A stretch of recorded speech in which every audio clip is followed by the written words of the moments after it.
heard this before. Bitcoin broke another record. Thursday, the digital currency topped $4,500 in trading, which means it's doubled in price in the past month alone. That's huge. And since the concept of cryptocurrency is still so new, many people see growth like this and want to compare it to a fiat currency, wondering when the bubble might burst. Cybersecurity expert John McAfee says this type of thinking is a mistake. He joins me now. John, why do you think the word bubble cannot be applied to Bitcoin? Well, first and foremost, Bitcoin is not a fiat currency. It costs over $1,000 to create a Bitcoin today in electricity and computing costs. Second, the value of Bitcoin is linked to the number of users and the number of transactions.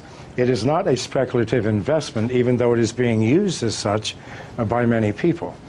As the Bitcoin network grows, the value of Bitcoin grows. As people move into Bitcoin for payments and receipts, they stop using US dollars, euros, Chinese yuan, which in the long term devalues these currencies. So what you're seeing is more of a currency devaluation than a bubble in Bitcoin. As more people use it, it has more intrinsic value. And again, the cost of producing a Bitcoin increases with the value of the Bitcoin. So this is not something that we're pulling out of thin air. This is something that's created with massive amounts of electricity and computing power. Well, someone who disagrees with you on the term of bubble when it comes to Bitcoin is Mark Cuban. Back in June, he tweeted, "I think it's a bubble. I just don't know when or how much it corrects." When everyone is bragging about how easy they're making money, that equals a bubble. Now, when he tweeted that, Bitcoin dipped in price. How can one person's random Twitter thread have that effect on the price? And what does it say about Bitcoin's stability? Well, it says nothing about Bitcoin stability. After it dropped $500, it's now at 44. So these temporary fluctuations are meaningless, created by speculators, people who do not understand the fundamental technology of the blockchain. Those who do know that in the long term, these fluctuations will make no difference. The more people who use Bitcoin, the more valuable it will become. This is the only metric we can use.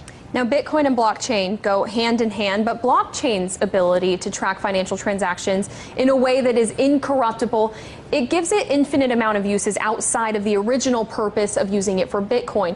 Do you see blockchains overtaking certain aspects of the financial system as we know it now? It will take over all aspects. People think that Bitcoin or the blockchain is owned by someone, by a company or by a consortium. No, this is strictly a mathematical formula that nobody owns, that we are all participating in. And we use the blockchain for everything from fixing supply chain problems in corporations to verifying the authenticity of the sender and receiver in a financial transaction. It is the most powerful technology that the world has seen, I believe, since the invention of agriculture. Now, John, we've showed our viewers Bitcoin's rise just in the past month, and we can show it to them again if it's up there.